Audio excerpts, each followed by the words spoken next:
السلام علیکم ناظرین، میں ہوں آپ کا میزبان محمد فاروق جان، اور آج ہمارے ساتھ تشریف فرما ہے حضرت علامہ مولانا حاجی عبدالغفور ساجد الوری صاحب۔ آپ دیکھ رہے ہیں رمضان المبارک کے ماہ مبارک کی رمضان ٹرانسمیشن۔ روزانہ کی طرح آج پھر ہم آپ کے ساتھ حاضر ہیں۔ تو آج کا جو ہمارا ٹاپک ہے، ایک ماہ مبارک کا جو عشرۂ مغفرت ہے، اس کا جو آخری جو ہے آج روزہ ہے، اس کے حوالے سے بات ہوگی۔ پھر اعتکاف جو ہے، ہمارے جو روزہ دار حضرات اعتکاف کرتے ہیں ان کے بارے میں، ان کو فضائل کے بارے میں بات ہوگی اور ان کے مسائل کے بارے میں بات ہوگی۔ اعتکاف جو ہے کہاں تک محفوظ رہتا ہے، کہاں تک ٹوٹ جاتا ہے، اور جو آج یہ سال جو چل رہا ہے، اس سال کا جو اعتکاف ہے وہ گورنمنٹ کی طرف سے گھر میں بیٹھ کے کیے جانے کے بارے میں باتیں ہو رہی ہیں۔ مسجد میں کتنے لوگ اعتکاف کریں گے یا نہیں کریں گے، گھر میں کریں گے، اس کے بارے میں حضرت صاحب آپ کو بتائیں گے، اور انشاءاللہ اور بہت سے اس میں سوال جواب بھی ہوں گے۔ تو چلتے ہیں حضرت صاحب کی طرف۔ السلام علیکم حضرت صاحب۔ وعلیکم السلام۔ حضرت صاحب بتائیے گا ناظرین کو کہ جو اعتکاف کے مسائل اور فضائل ہیں، اور ایک آخری جو ہے روزہ ہے عشرہ مغفرت کا، اس کے بارے میں تھوڑا سا ناظرین کو بتائیں۔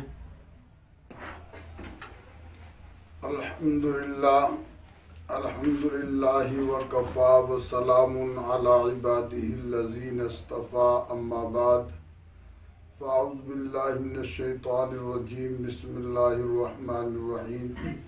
ولا تباشروہن وانتم عاکفون فی المساجد تلک حدود اللہ، صدق اللہ مولانا العظیم وصدق رسولہ النبی الکریم الامین۔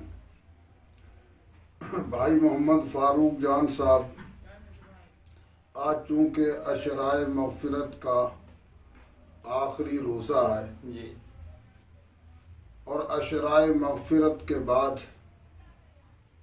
اس مبارک مہینے کا آخری عشرہ، عشرۂ نجات شروع ہونے والا ہے۔ عشرۂ نجات کے اندر ایک اہم ترین عبادت ہے جو کہ پورے سال ہم کسی بھی مہینے اور کسی بھی عشرے میں نہیں کر سکتے۔ اس کو اللہ تبارک و تعالیٰ نے اس مبارک مہینے کے آخری عشرے کے ساتھ جوڑا ہے۔ معتکف کے لیے ضروری ہے کہ وہ 20 رمضان کو غروب آفتاب سے پہلے یعنی افطار کے وقت ہونے سے پہلے اپنی اعتکاف کی جگہ پہ مقیم ہو جائے۔ اعتکاف بہت بڑی عبادت ہے۔ اعتکاف وہ عبادت ہے جس میں اللہ تبارک و تعالیٰ نے اپنی خصوصی ملاقات کے لیے معتکف کے لیے 5 راتیں رکھی ہیں، یعنی 21ویں رات، اس کے بعد 23ویں رات، اس کے بعد 25ویں رات، اس کے بعد 27ویں رات، اس کے بعد 29ویں رات۔ یہ وہ راتیں ہیں جن میں اللہ کے محبوب صلی اللہ تعالی علیہ وسلم نے فرمایا کہ معتکف شب قدر کی تلاش کرے، اور جسے شب قدر کی نعمت حاصل ہو گئی، سمجھو اسے 2 جہاں کی دولت حاصل ہو گئی، کیونکہ اللہ تبارک و تعالیٰ نے ان راتوں کے اندر اپنی خصوصی مغفرت کے دروازے کھولے ہیں اور خصوصی اپنی رحمتوں کا نزول کیا ہے۔ اللہ اپنے بندوں سے ملاقات کے لیے اپنے بندوں کی طرف خصوصی متوجہ ہوتا ہے۔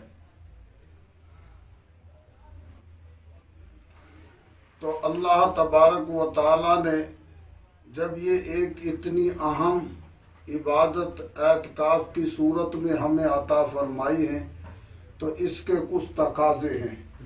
معتکف کے اوپر کچھ پابندیاں ہیں، اعتکاف کی کچھ حدیں ہیں۔ اگر انسان ان حدوں کے اندر رہے گا تو سمجھو وہ اعتکاف کی شرائط پہ پورا اترے گا۔